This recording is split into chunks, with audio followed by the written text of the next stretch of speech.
Eder. Mech. Pallister. Come dicono Milo e l'Abruzzone, la mia suggestione è un'altra. Sterpin sulla sua relazione con Liliana non ha mai cambiato versione fin dal mattino in cui si è precipitato a dichiararla agli inquirenti. Nello stesso tempo ha sempre detto che Sebastiano sapeva perfettamente cosa realmente fosse accaduto a Liliana. Che ci siano i soldi dietro a questa morte e che si tratti di omicidio è evidente. Così come è evidente che Liliana, confidando a lui, Sterpin, di essersi ritrovata in un affare losco e pericoloso, ha messo a rischio anche la sua incolumità oltre che la propria. Ma tutto questo non smantella affatto il racconto di Sterpin sul fatto che Liliana volesse effettivamente andarsene via dal marito per cambiare vita in tutti i sensi, casomai lo rafforza. Per la serie Morse tua vita mea chi l'aveva messa nel losco casino, direttamente, volontariamente o per sbaglio perché scoperto da lei stessa, poteva volerla morta.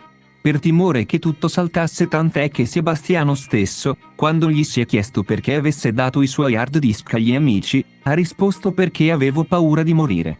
Ora della prospettiva di un qualcosa di molto losco. Possiamo anche ridere, ma non conoscendone la portata e davanti alla morte violenta di Lilly trattata in stile simil mafioso in quanto buttata tra la spazzatura come spazzatura. Con una sparizione di 22 giorni che fa supporre la partecipazione di diverse persone, si può bene capire che chi ne era a conoscenza potesse averne avuto sacro terrore.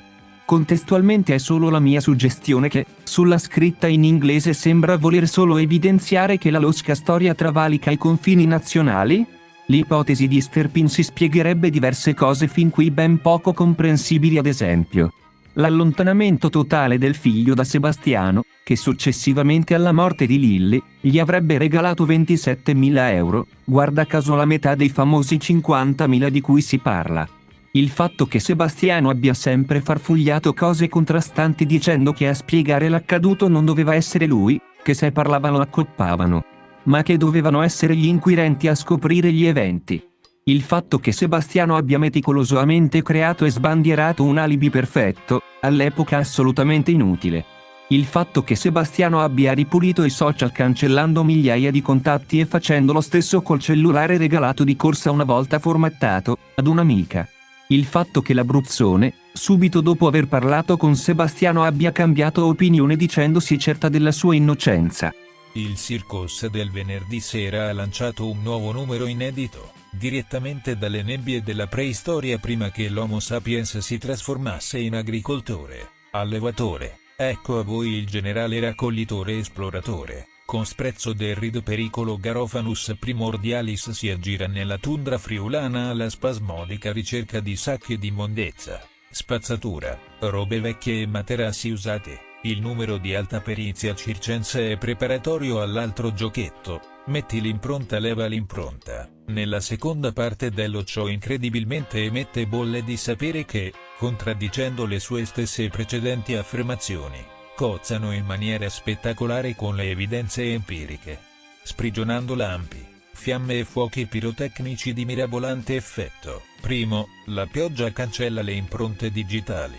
Non è vero. Oltre all'acqua le impronte sono composte da grasso corporeo e altro materiale che resiste alla dilavazione, all'aperto anche per dei mesi. Le impronte su materiale plastico si rilevano col sistema della evaporazione metallica sottovuoto, procedimento che dovrebbe essere noto ai RIS. 2. Non esistono nella casistica suicidiaria esempi di insacchettamento della testa con legacciolasco al collo. La letteratura specifica indica invece l'utilizzo di fascette autobloccanti, applicate dal suicida dopo i tentativi con altri legacci andati a vuoto per autocontrasto indotto dall'istinto di sopravvivenza. 3. Il rimbalzamento delle celle telefoniche non è un fenomeno fantasma, avviene solo in determinate circostanze di sovraccarico della stazione ricevente, circostanze quindi rilevabili che dovevano sussistere al momento del salto. Inoltre può verificarsi esclusivamente in precise situazioni di spazialità aperta ed in assenza di ostacoli naturali o artificiali,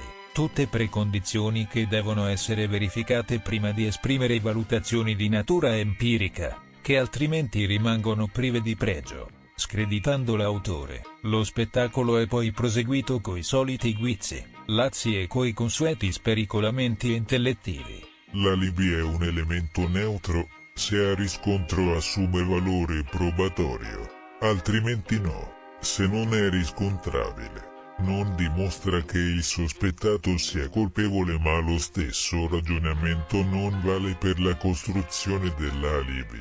Se la costruzione di un alibi risulta fallace, se è artatamente mistificata, allora la sua costruzione assume un valore probatorio sospetto nei confronti del suo autore, visto che molte persone fanno ancora ironia.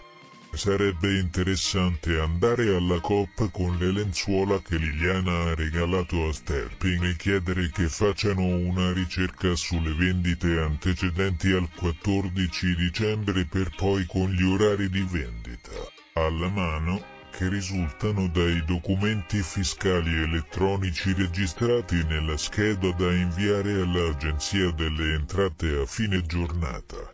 Visionare le videocamere di sorveglianza. Mi sembra che è già stato fatto, anche se non ne vedo l'estrema importanza. L'acquisto potrebbe essere stato fatto da chicchessia. Diventano più importanti i nostri SMS e le nostre chiamate reciproche degli ultimi mesi. E che dire del suo telefono fermo in casa mia per 6 ore mercoledì 1 e martedì 7 dicembre? Affare che secondo voi non ha senso perdere del tempo prezioso per dialogare con persone tanto poco intelligenti. E alla gente che non vuole tacere rispondo: chi se ne frega. Questa notte è la prima notte che dormo, perché sono deciso a trovare la verità, a scoprire la verità. E la mattina del 5 gennaio 2022, Sebastiano afferma che finalmente quella notte è riuscito a dormire. Ci tiene a farci sapere che quella notte lui ha dormito, perché quello non sarà un giorno qualunque. Quello sarà il giorno del ritrovamento di Liliana, ma nemmeno quella notte. Quella in cui Sebastiano ha finalmente dormito era stata una notte qualunque. Sebastiano ci tiene a farci sapere che quella notte ha dormito perché dormendo non avrebbe mai potuto rispondere alla telefonata che, proprio quella notte, è arrivata da Palermo e da cui infatti lui non ha risposto. La mattina dopo, appena sveglio, è andato dalle forze dell'ordine ed ha segnalato di aver ricevuto questa telefonata. Strano che però il 14, quando un maniaco aveva chiamato ansimando, lui invece di andare in questura lo aveva bloccato sul cellulare della moglie scomparsa. Una moglie scomparsa e un maniaco che la chiama. Questo sì che sarebbe stato un alibi perfetto. E invece, Sebastiano quella notte, quella che precede il ritrovamento di Liliana, non ha dormito. Forse perché se uno dorme non può essere alle 5 di mattina all'ex OPP a passeggiare con una torcia e una coppola. È una notte ricca di eventi quella, un sosia che passeggia vicino al corpo di Liliana e un ragazzo palermitano che chiama Trieste, ma Sebastiano, sfortunato come sempre, si perde tutto ciò perché Sebastiano quella notte, per la prima notte, aveva dormito. Ehi, non dimenticare di iscriverti a questo canale.